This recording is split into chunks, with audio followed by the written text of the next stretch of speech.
crisis, the search for meaning, and that sounder theme all the way through. So it's awesome. I've gotten a chance to work with these actors before. Matt Trish, I've gotten the pleasure of directing in 4 shows. Henry Price, 2 shows. Macy Gold, 2 shows. And Jim, this is his debut. He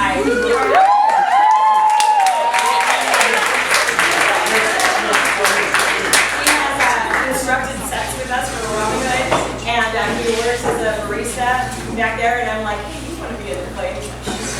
So, thank you.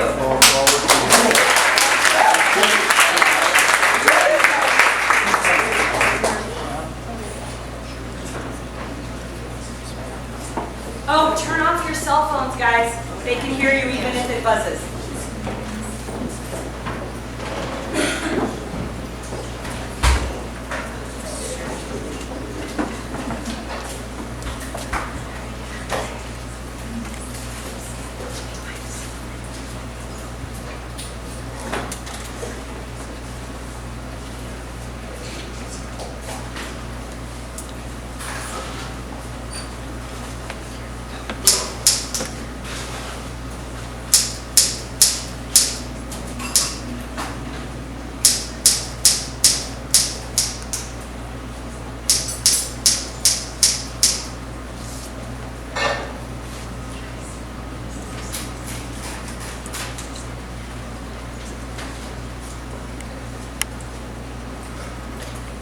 As nearly as possible, in the spirit of Matthew Salinger, age 1, urging the lunches companion to accept a cool line of being.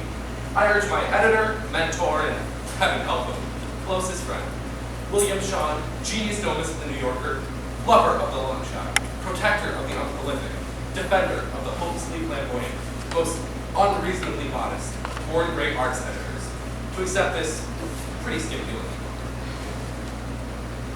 Though brilliantly sunny, Saturday morning was overcoat weather once again.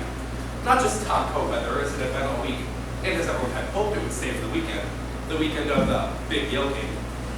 Of the 20-some young men who were waiting for their dates to arrive on the 10:52, no more than 6 or 7 were standing out on the cold, open platform.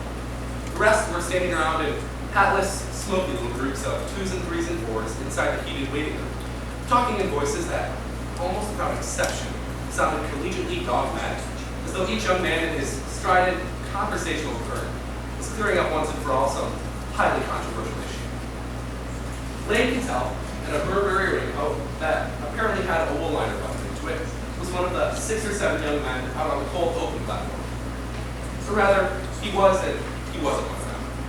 For about 10 minutes or more, he'd been standing deliberately, just out of conversation range with the other boys, his back against the Free Christian Science literature rack, his ungloved hands in his coat pocket. He was wearing a cashmere maroon muffler which had piped up on his neck, giving him next to no protection against the cold. Abruptly, and rather absently, he went to adjust the muffler.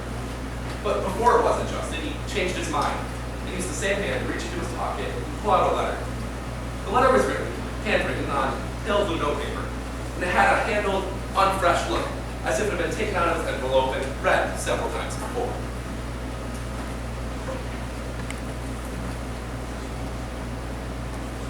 Dearest Lane, Tuesday, I think. I have no idea if you will be able to decipher this, as the noise in the dorm is absolutely incredible tonight, and I can hardly hear myself think.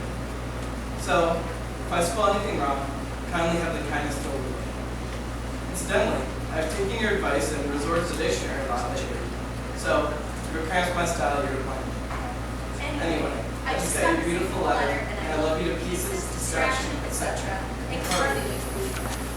It's too bad about not being able to get me to the Croft house, but I don't actually care where I stay. As long as it's warm, no bugs, and I see you occasionally. I eat every single minute. I've been going I eat crazy lately. I absolutely adore your letter, especially the part about Elliot. I think I'm beginning to look down on all poets except for Sappho. I've been reading her like that, and no Homer works, please. I may even do my term thing on her, if I decide to go out for honors, and if I can get a little more on the assignments advice would let me. Delicate Adonis is dying, Cytherea. What shall we do? Beat your breast maidens and rend your tunics. Isn't that marvelous? She keeps doing that too. Do you love me? You didn't say once in your portable letter. I hate you when you're being hopeless like Superman Redson. Spelling? Not necessarily hate you, but and constitutionally against strong-sided men. Not that you're not strong, but you know what I mean. God, it's getting so noisy in here, I can hardly hear myself think. Anyway, I love you, and I want to get this off special delivery so you can get it in plenty of time if I can find a stamp in this madhouse. I love you, I love you, I love you. Do you know I've only actually danced with you twice in 11 months? And not counting that time with Manfred when you were so tight. I'll probably be hopelessly self-conscious. Incidentally, I'll kill you if there's a single line of this thing. Till Saturday, my flower. All my love, Franny. X, X, X, X, X, X, X, X, X, X, X, X. P.S. Daddy got his X-rays back from the hospital and we're all so relieved. It's a growth, but it isn't malignant. I spoke to you about that last time. Incidentally, she sent her regards to you, so you can relax about that Friday night. I won't make it embarrassing. P.S. I sound so unintelligent and dim-witted when I write to you. Why? I give you my permission to analyze it. Well, let's just try to have a marvelous time this weekend. I mean, try not to analyze everything to death for once. If possible, especially me. I love you. Francis. Lane was about halfway through this particular reading of the letter when he was interrupted, intruded upon, trespassed upon by a burly set young man named Ray Sorensen, who wanted to know if Lane knew what this bastard Rilke was all about. What's this bastard Rilke? Lane and Sorensen were both in Modern European Literature 251, open to seniors and graduate students only, and had been assigned the fourth of Rilke's Lino Elegies for Monday. Lane knew Sorensen only slightly, but had a vague, categorical aversion to his face and manner, put away his letter and said, I don't know, but I think I understood most of it. You're lucky. Fortunate man. his voice carried with a minimum of vitality, as though he had come over to speak to Lane out of restiveness or boredom, not for any sort of human discourse. Christ is cool. He said, and took out a pack of cigarettes. Lane noticed a faded but distracting enough lipstick streak on the lapel of Sorensen's camel's hair coat. It looked as though it had been there for weeks, maybe months. But Lane didn't know him well enough to say anything, nor for that matter did he give a damn. Besides, the train was arriving. Both boys turned sort of half right to face the incoming engine. And at the same time, all the boys who had been keeping themselves warm in the waiting room began to come out, each of them giving the impression of having at least 3 lighted cigarettes in each hand. Lane himself lit a cigarette, then like so many people who ought to only be issued a very probational pass-degree trains, he tried to empty his face of all expression that might quite simply, perhaps even beautifully, reveal how he felt about the arriving person. Franny was among the first of the girls to get off the train from a car at the far northern end of the platform. She was wearing a sheared raccoon coat, and Lane, walking toward her, but quickly, but with a slow pace, reasoned to himself that he was the only person on the train who really knew Franny's coat. Remember that once in a borrowed car, after kissing Franny for about a half hour or so, he had kissed her coat lapel, as though it were a perfectly beautiful, organic extension of the person herself. Lane! Franny greeted him pleasurably, and she was not one for emptying her face of any expression. She kissed him. It was a station platform kiss, spontaneous enough to begin with, but rather inhibited in the follow-through, with somewhat of a warning.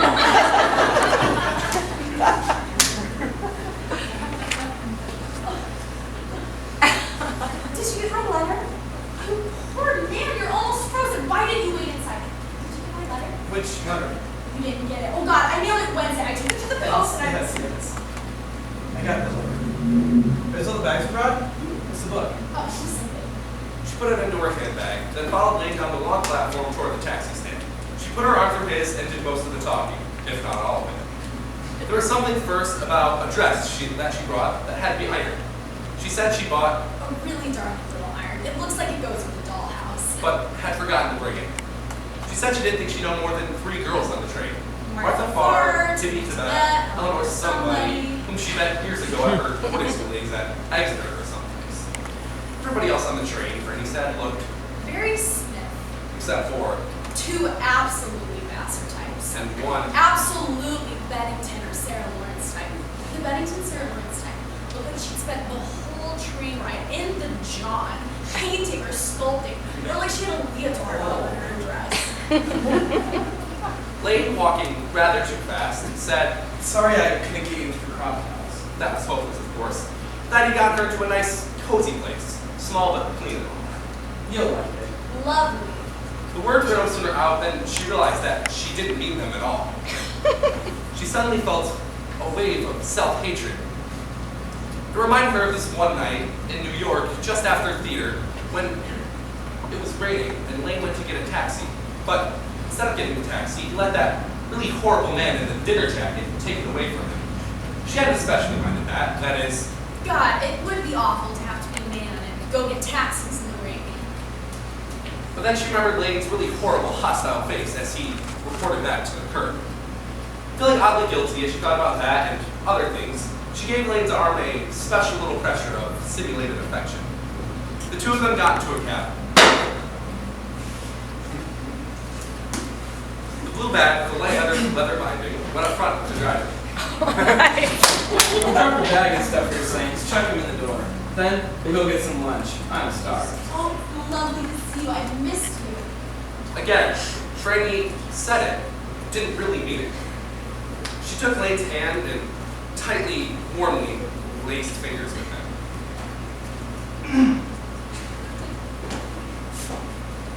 About an hour later, the two were sitting at a comparatively icy dinner table at a restaurant called Sigler's downtown, a highly favored place among chiefly the intellectual fringe of the students at the college. Lane and Franny were both having martinis. When the drinks had first been served to them about 10 or 15 minutes earlier, Lane had sampled his, and then sat back and briefly looked around the room with an almost palpable sense of well-being, at finding himself, he had to be sure that no one would dispute, in the right place, with the right-looking girl. A girl who was not only extraordinarily pretty, but so much the better, not too categorically cashmere sweater and flannel skirt. Franny had seen this momentary little exposure, and had taken it for what it was, neither more nor less. But by some old-standing arrangement of her psyche, she felt guilty for having seen it, caught it, and sentenced herself to listen to Lane's ensuing conversation with a special semblance of absorption. Lane was speaking now as one does who's been monopolizing conversation for a good quarter of an hour or so, and who believes he has just hit a stride where his voice can do absolutely no wrong. I mean, to put it crudely, the thing you say he lacks is testicularity. You know what I mean? Franny had had to clear her throat. It had been so long since she had said anything at all. Anyway, that was no motif for the thing, so to speak. But I was trying to bring it out in a fairly subtle way. I mean, God, I honestly thought it was going to go over like a goddamn lead balloon. When I got this A back and letters 6 feet high, I started nearly keeled over. Franny again cleared her throat. Apparently her self-imposed sentence of unadulterated good listenership had been fully served. Why? Why what? Why'd you think it was going to go over really lead? I just told you. I just got through saying. This guy Brugman is a big Flaubert man, or at least I thought he was. This is marvelous. I hate it when they're all 21. I'm so glad it's not all legit. Anyway.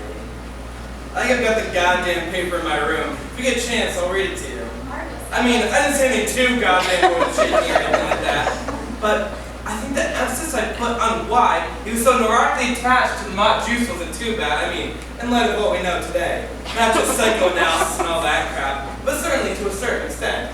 I mean, I'm no Freudian man or anything like that, but there are certain things you just can't pass off as capital F Freudian and let them go at that. I mean, I think I was perfectly justified to point out that none of the really good boys, Tolstoy, Dostoevsky, Shakespeare, for Christ's sake, were such goddamn word squeezers. They just wrote, you know what I mean? Lane looked at Franny somewhat expectantly.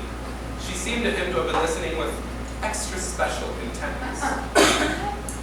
You can eat all of them. What? You know. Franny knew from Lane's expression that she had asked the wrong question. What was worse, she suddenly didn't even want the olive at all, and wondered why she had even asked for it. There was nothing to do, though, and Lane put his martini glass toward her, but to accept the olive and consume it with apparent relish. She then took a cigarette from Lane's pack on the table, and he lit one for her and one for himself. After the interruption of the olive, a short silence followed at the table.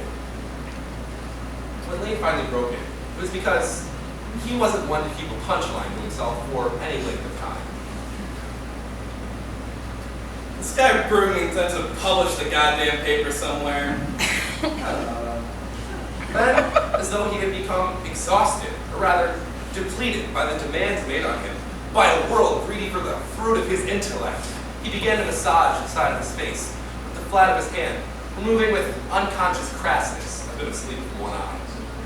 I mean, critical essays on Flaubert and those boys are a goddamn dime a dozen. In fact, I don't think there's been any really incisive job done You're in the talking like a last... section man? What exactly? I beg your pardon? You're talking exactly like a I section am. man. I'm sorry, but And how does a section man talk, might I ask?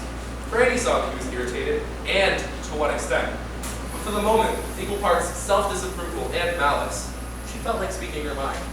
Well, I don't know if they are around here, but where I come from, a section man is a person that takes over a class when the professor is gone, or is busy having a nervous breakdown, or is at the dentist or something. It's usually a graduate student. Anyway, it's a course in Russian literature, say. He comes in his little button-down shirt, striped tie, and starts knocking Turgenev about for half an hour. And then when he's done, when he's completely ruined Turgenev for you, he starts on Stendhal or somebody he wrote his MA on. Where I go, there's about 10 of these little section men running around, ruining things for people, and they're all so brilliant they can hardly open their mouths. Pardon the contradiction. I mean, You've got a goddamn bug today, you know that? What the hell's the matter with you anyways? Your Leonard didn't sound so goddamn I had the destructive. strength to write it.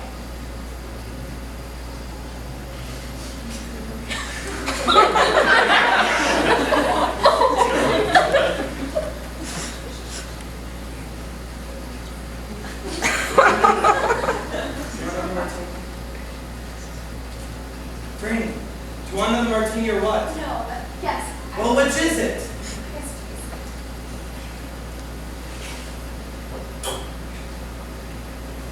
The waiter left. Lane watched him leave the room, then looked back at Franny. She was shaping her cigarette ash on the side of the fresh ashtray that the waiter had brought. Lane watched her for a moment with mounting irritation. Quite probably he resented and feared any signs of detachment in a girl he was seriously dating. In any case, he surely wasn't concerned over this bug Franny had might bitch up the whole weekend. He suddenly leaned forward, putting his arms on the table, as though to get things ironed out by God. But Franny spoke up before he did. I'm just lousy today. I'm just way off. She found herself looking at Lane as though he were a stranger, or a poster advertising the brand of linoleum across the aisle of the subway car. Again, she felt the trickle of disloyalty and guilt, and reacted to it by covering Lane's hand with her own. But she removed it almost immediately, and used it to pick her cigarette out of the ash. I'll send out a second. I give you my word. She smiled at Lane, in a sense, genuinely. And at that moment, a smile in return might have at least mitigated to some small extent certain events that were to follow. But Lane was busy effecting a brand of detachment of his own, and decided not to smile back. You know, if it weren't so late and everything, and if I hadn't decided like a fool to go out for honors, I think I'd drop English. I don't know. I'm just so sick of pedants and conceited little terror downers I could scream. I'm sorry, I'll stop. I gave you my word. It's just that any guts at all. I don't think I would have gone back to college if all this year. Brilliant. I don't know. It's just all the most incredible. That's really I'm brilliant. sorry. Stop saying you're sorry, do you mind? I was supposed to occur to you they're making one hell of a sweeping generalization. If all English department people were such great little terror downers, it'd be an altogether different... Franny interrupted him, but almost inaudibly. She was looking over his charcoal flannel shoulder at some abstraction across the dining room. What? I said I know. You're right. I'm just not paying attention to you. But Lane couldn't let a controversy drop until it had been completely resolved in his favor. I mean, hell, there are incompetent people in all walks of life, and that's basic. Let's drop the goddamn section men for a minute. Are you listening to me or what? Yes. You've got two of the best men in the country in your goddamn English department. Manlius and Esposito. God, I wish we had them here. At least they're poets, for Christ's sake. They're not! That's part of what's so awful. I mean, they're not real poets. They're just people that write poems that get published and anthologized over the place, but they're not poets. Let's not talk about it. I'll just ruin the whole weekend. Maybe there's a trap door under my chair and I'll just disappear.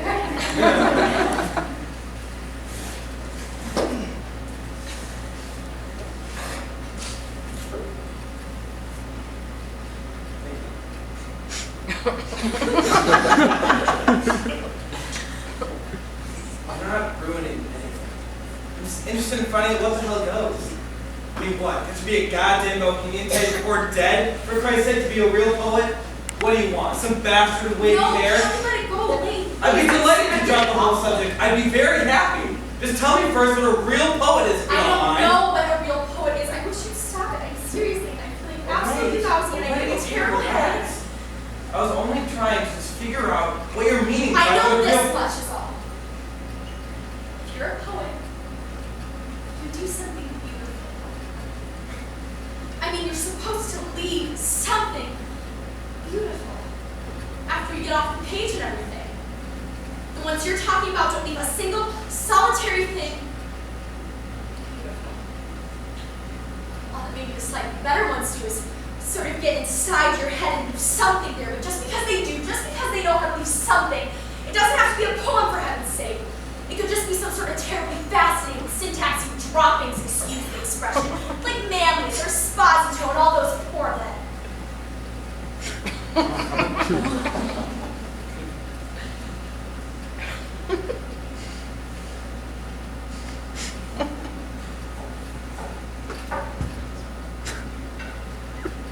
thought you liked me. As a matter of fact, if I remember correctly, you said that he was darling and that you're going to write your essay on him. I'm sick of just liking people. I wish to God I could meet somebody I can respect.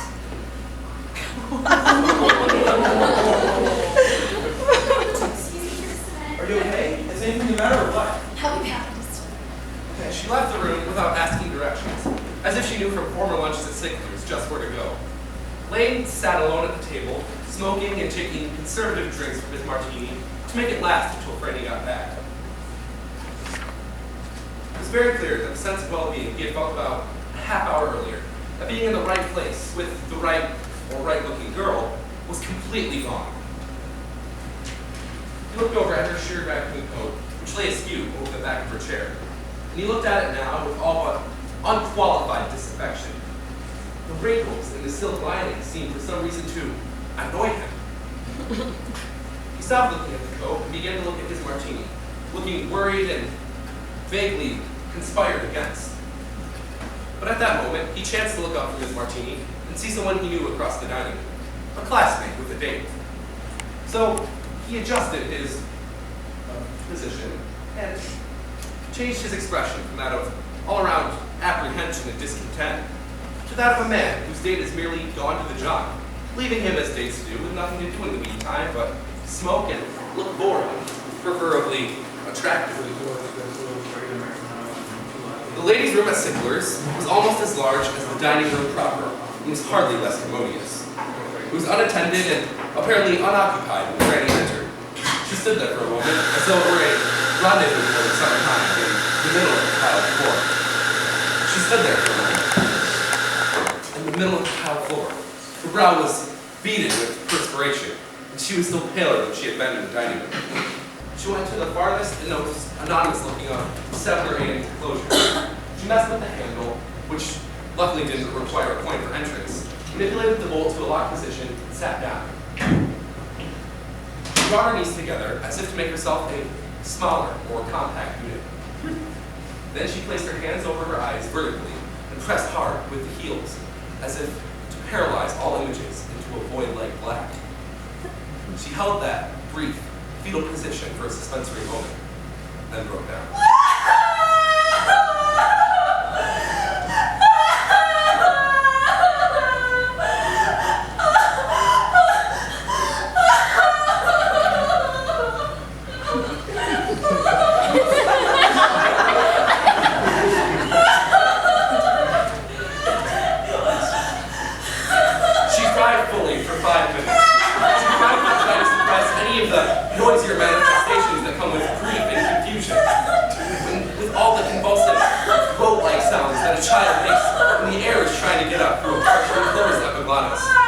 And yet, when finally she stopped, she merely stopped, as though some momentous change of polarity had taken place inside her mind, one that had an immediate pacifying effect on her body.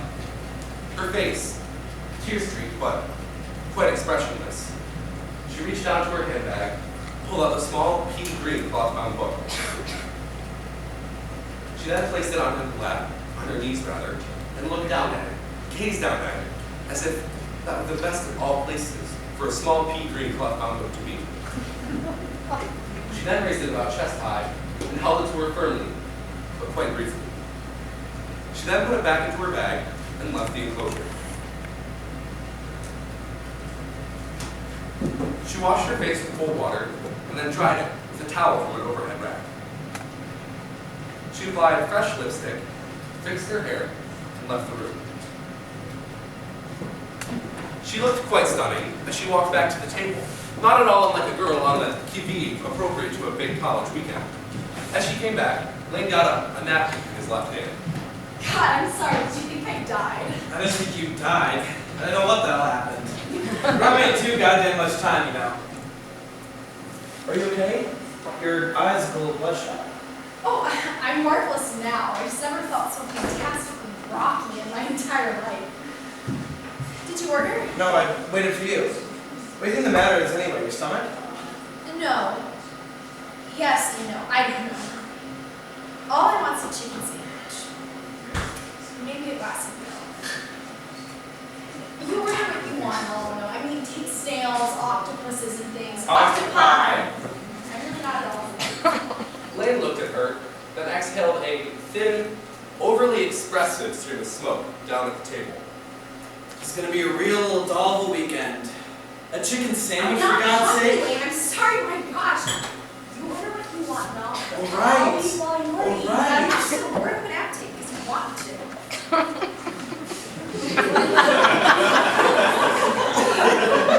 She'll have a chicken sandwich and a glass of milk.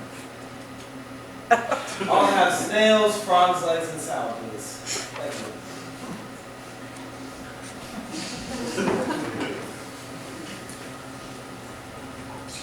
We're supposed to be up at Tunbridge at 1:15, 1:30, incidentally. No later. I told Wally we'd probably stop off for drinks, then ride his car to the stadium. You mind? You like Wally. I don't even know who he is. You've met him like 20 times. Wally Campbell.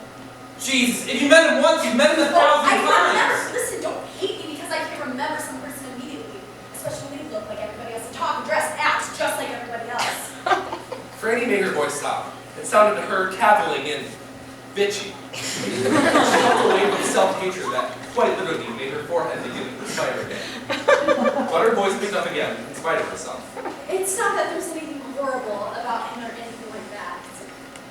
It's just that for 4 solid years I've been seeing Wally Campbells wherever I go. I know they're going to be charming. I know they're going to tell me some really nasty gossip about some girl that lives in your dorm. I know they're going to ask me what I did over the summer. I know they're going to take a chair, straddle it backwards, and start bragging in a terribly, terribly quiet voice. Or start name-dropping in a terribly quiet, casual voice. There's an unwritten law that people in a certain social or financial bracket can name-drop as much as they like, as long as they say something horribly disparaging about the person as soon as they drop their name. That he's a bastard or a nymphomaniac who takes dope all the time or something horrible. I'm sorry. It isn't just Wally. I'm just picking on him because you mentioned him. And because he looks like somebody that just spent a summer in Italy or someplace. He was in France last summer for your information. All right. Look, I get what you're saying, but you're being so goddamn... It isn't just Wally. It could be a girl, for example. If you were a girl, somebody in my dorm, he would have been painting scenery at stock company all summer, or bicycle through Wales, or taking up an apartment in New York and worked for an advertising firm. Everybody, I mean, everything everybody does is so, I don't know, not wrong or mean or even stupid necessarily, but just so tiny and meaningless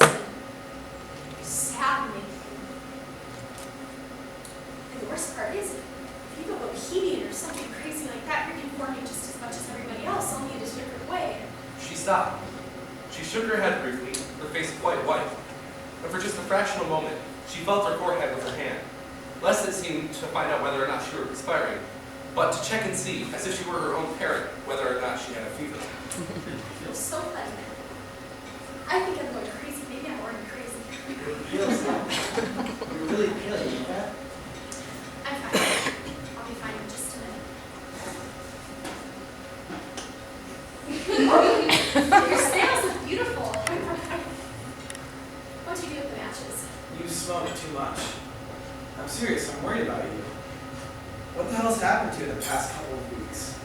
Nothing. Absolutely nothing.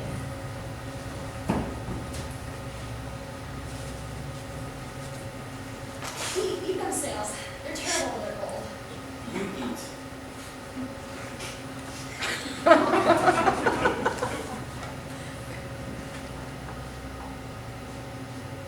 So, how's the play? I don't know. I'm not in it. I quit. You quit? I thought you were so mad about that part. What happened? Did they give somebody else? No, they did not. It was all mine. That's messed up. That's messed up. Well, what happened? You didn't quit the whole department, did you? Why, for God's sake? I thought the goddamn theater was your I passion. just quit. That's That's the all. only thing I've ever It heard you actually talk started about. embarrassing me. I don't know. It seemed like I felt like such a nasty little egomaniac. It seemed like such poor taste, sort of, to want to act in the first place. I mean, all the ego. And I used to hate myself to be in a play backstage after the play was over. All those egos running around, kissing each other, feeling terribly charitable and warm, and then trying to be horribly natural and friendly when your friends came backstage to see you. I just hated myself. and the worst part was I was usually sort of ashamed to be in the place I was in, especially in summer stock. And I had good parts too, so don't look at me that way. It wasn't that.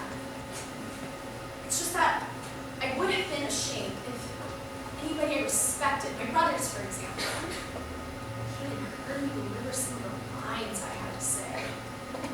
And I used to write certain people and tell them not to come, except for Peter and Playboy. And I see that would have been really nice, except the goon that played Playboy was so fun it might have been. He was so weird. God was He weird. got them for views. You actually sent me those reviews, if you recall. All right. No, you've been talking for a half hour, so you're the only person in the world that's got any goddamn sense, any goddamn critical ability. If some of the best critics thought this man was terrific, then maybe he was, and maybe you're wrong. Did you ever think about that? You haven't exactly reached the ripe old age He of was terrific 80. for somebody that just has talent. If you're going head forward right, you have to be a genius. You do, that's all. I can't help it. I feel so woozy and funny. I don't know what's the matter. You think you're a genius?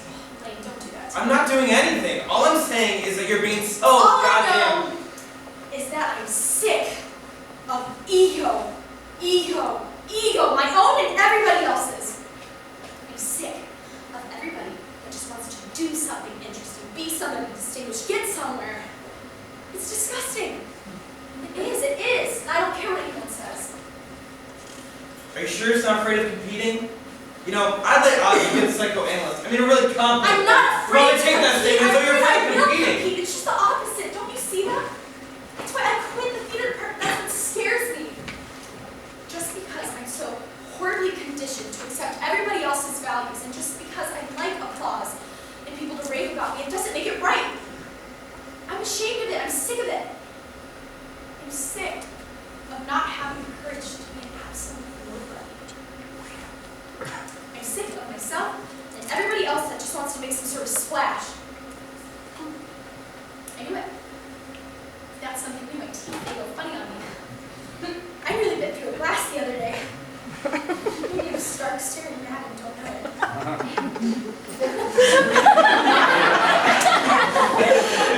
Would the young lady like to change her order? No, I'm just very slow.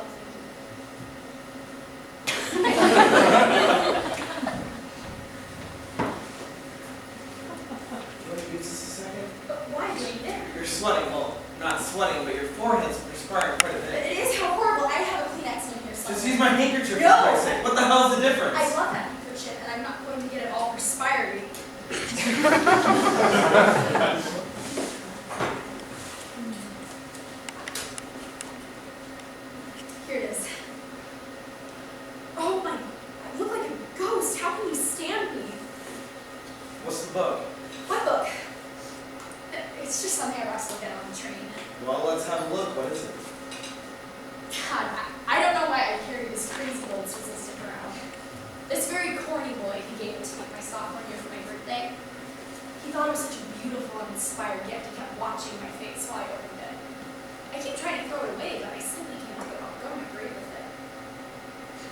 grinning at me and telling me I always have good luck if I kept it with me.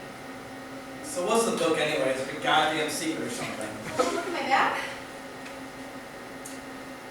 Oh, I don't know. It's something called The Way of the Pilgrim. This man that's teaching this religion survey thing, I'm taking this term today. I've had it out for weeks. I keep forgetting to return it. Who wrote it? I don't know. Some Russian peasant, apparently. He never gives his name.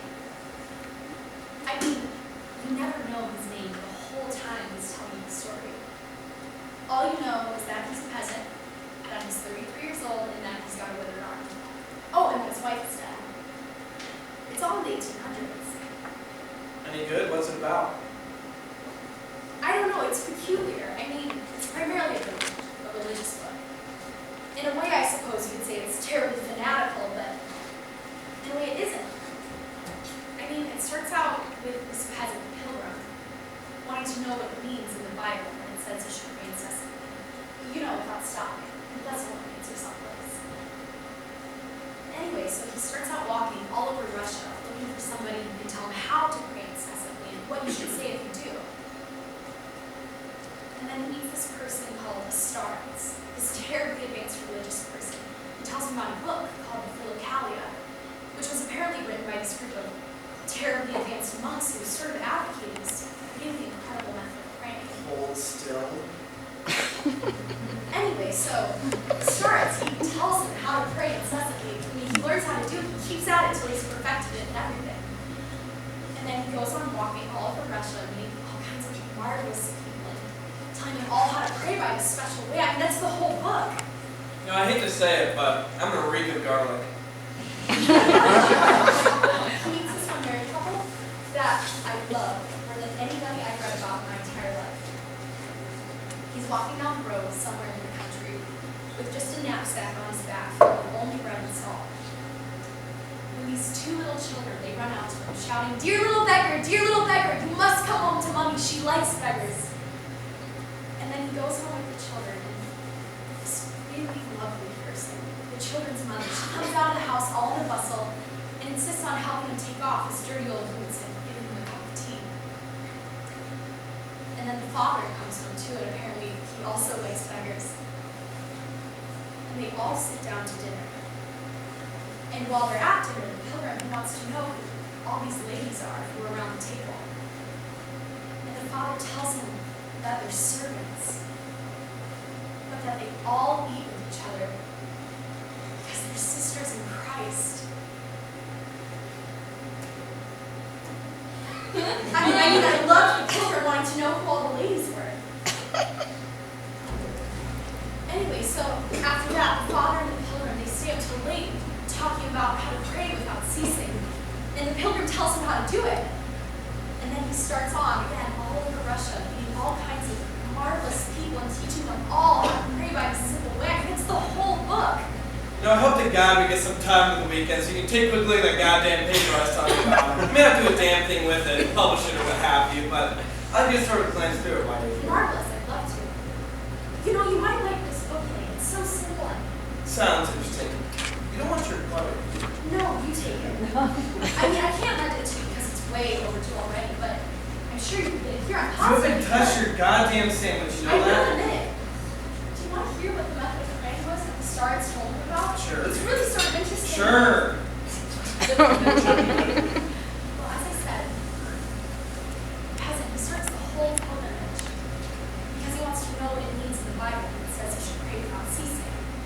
And then he meets the Starnes, terribly advanced religious person who's been studying the Philokalia for years and years and years.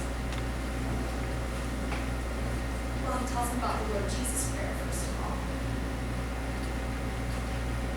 Lord Jesus Christ, have mercy on me.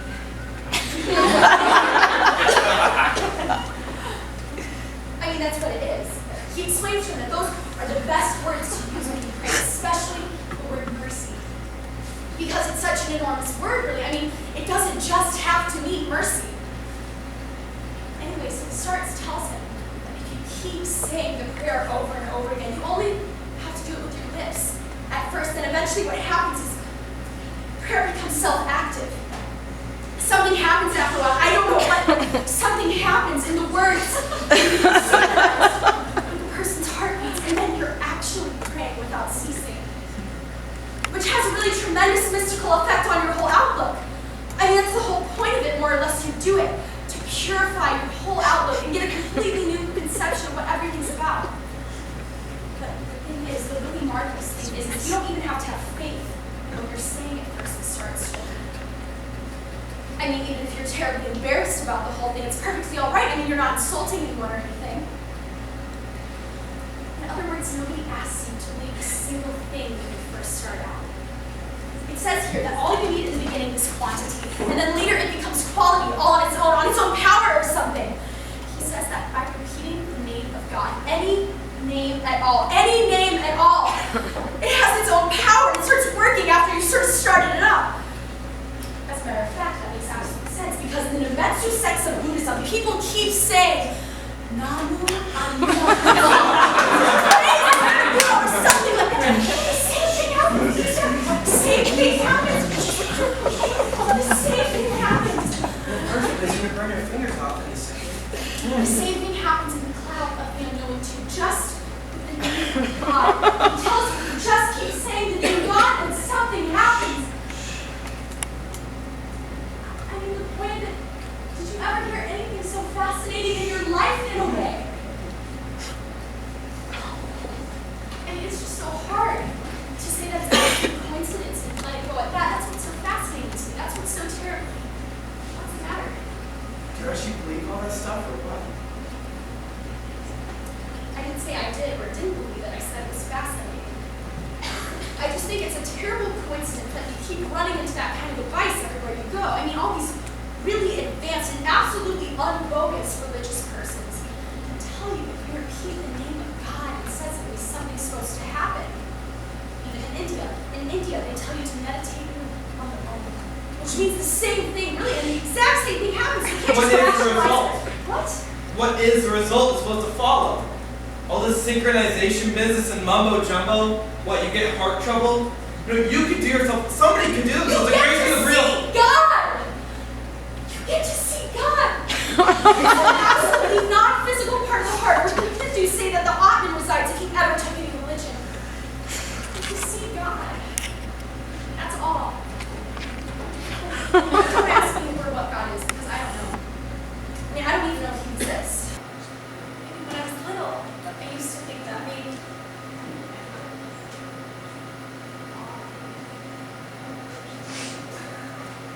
Do you want some dessert or coffee? I think I'll just finish my milk. We don't have much time. I'd be lucky to get to the goddamn game on time. Just some coffee for me, please. Thank you.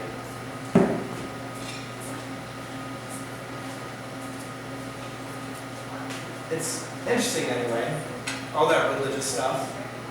I don't think you leave room for the most elementary psychology. But it's interesting anyway, all that stuff. I don't think you leave room for the most elementary psychology. I mean, all those religious experiences have a very obvious psychological background. It's interesting anyway. Can't deny that. Anyway, just in case I didn't mention it again, I love you. Would you excuse me again just a minute? Are you alright? Is he talking again or what?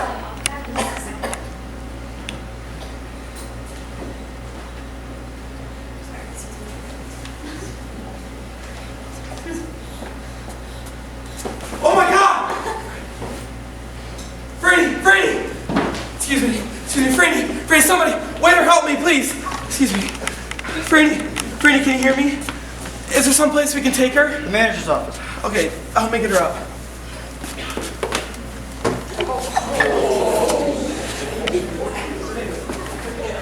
Excuse me.